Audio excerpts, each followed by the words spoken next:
Jangan mengasihi dunia dan segala sesuatu yang ada di dunia ini. Mengasihilah Tuhan lebih daripada itu. Yang disebut mengasihi dunia yaitu barang apa saja yang merampas kedudukan Tuhan sebagai yang utama menguasai hidupmu, itu adalah dunia. Anything which can replace God's place as your Lord, as your God in your heart, that is the world. Jadi apa saja, mungkin ilahmu, mungkin idolamu, mungkin sesuatu yang diperalah oleh engkau adalah pacarmu. Nah, itu dunia. Mungkin semacam ilmu, itu dunia. Mungkin sesuatu kebiasaan yang jelek, itu dunia. Mungkin sesuatu kompromi dari semangat pelayanan, itu dunia. Janganlah mengasihi dunia ini, karena dunia ini akan lenyap. Jadi segala sesuatu yang bukan bernilai kekal, dua hal: kekal di dalam sejarah, kedua kekal di dalam kekekalan. Kekal di dalam sejarah kita perlu, karena apa? Kita hidup bermandat budaya. Kekal di dalam kekekalan kita lebih perlu, karena itu yang membuktikan kita bereksistensi, tidak berhenti beserta dengan Tuhan di dalam surga. Saudara-saudara, misalnya kitab suci ini adalah sesuatu kitab yang kekal di dalam dunia ini, tapi firman di dalamnya kekal di dalam kekekalan. Sehingga kita tidak boleh menghina kitab suci, meskipun berada di dalam dirinya materi ini. Kita tetap menyimpan baik-baik, kita membaca, karena melalui sarana kekekalan yang ada di dunia sementara ini, mengisi kekekalan di dalam kekekalan yang tidak akan lenyap untuk abadi dan selama-lamanya. Saudara-saudara sekalian, demikian hal-hal yang baik yang tidak bertentangan dengan Alkitab di dalam penghasilan kebudayaan itu bisa kita lestarikan, kita pentingkan sebagai sesuatu pusaka dan kristalisasi daripada bijaksana nenek moyang turun kepada kita. Kita menghargai itu kekekalan sementara diam sejarah yang tidak mempunyai nilai seperti kekekalan diam kekekalan yang kekal. Tetapi dua-dua ini perlu kita lestarikan. Semua biasa yang baik kita pelihara. Semua sopan santun yang baik kita pelihara. Semua kristalisasi bijaksana, meskipun bukan Alkitab, dibicarakan oleh Socrates, dibicarakan oleh Tagore, dibicarakan oleh karena Kristen, dibicarakan oleh Parmenides, dibicarakan oleh Confucius, dibicarakan oleh Mencius. Meskipun mereka bukan kitab suci, tapi mempunyai nilai budaya dan nilai yang bersifat kekal di dalam sementara sejarah ini. Sehingga kita mesti menerimanya sebagai satu penerimaan dari mandat budaya. Nah, saudara-saudara sekalian, dengan demikian kita jelas why we are here. What should I do? What should I know? What should I love? Janganlah mengasihi dunia. Dan di sini Yohanes memberikan 3 wilayah dari apa yang artinya dunia di dalam 1 Yohanes. Pertama, keinginan kedagingan. Kedua, keinginan daripada mata. Dan ketiga, keangkuhan yang sementara. Nah, ini ada 3 hal, yaitu keinginan daging, keinginan mata, keangkuhan hidup.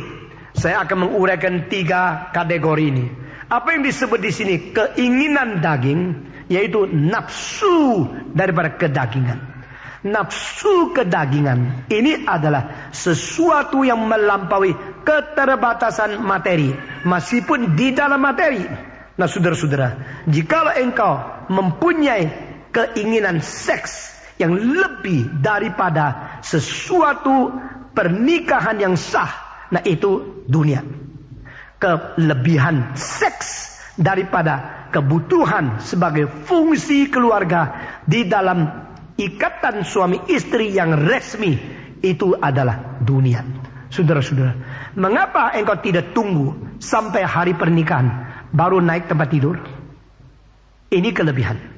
Mengapa engkau pergi mencari pelacur jika engkau sudah punya istri? Ini kelebihan.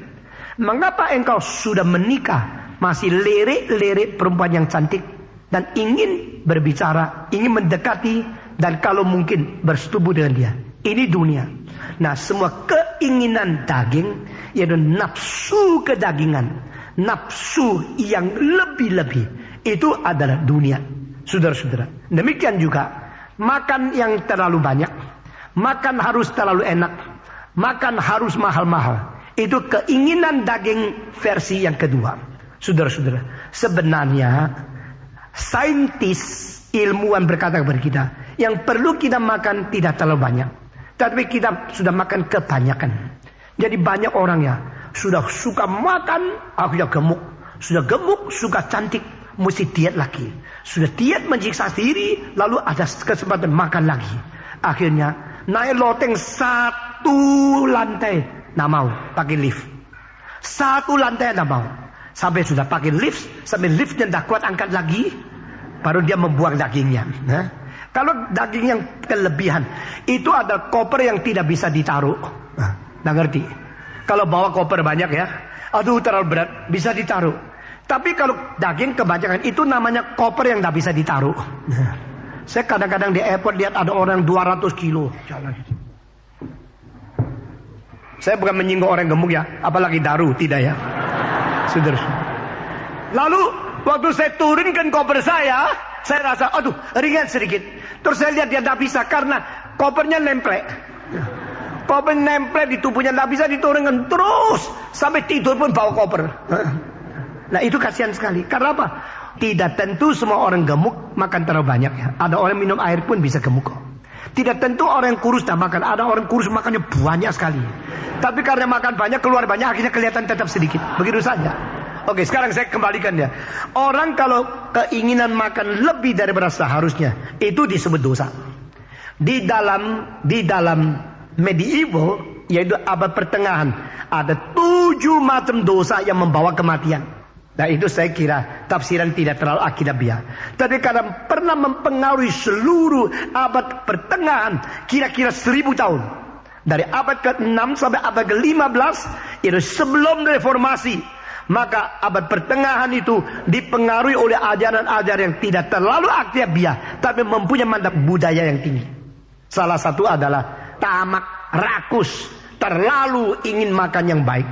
Sampai dari pikir makan aja.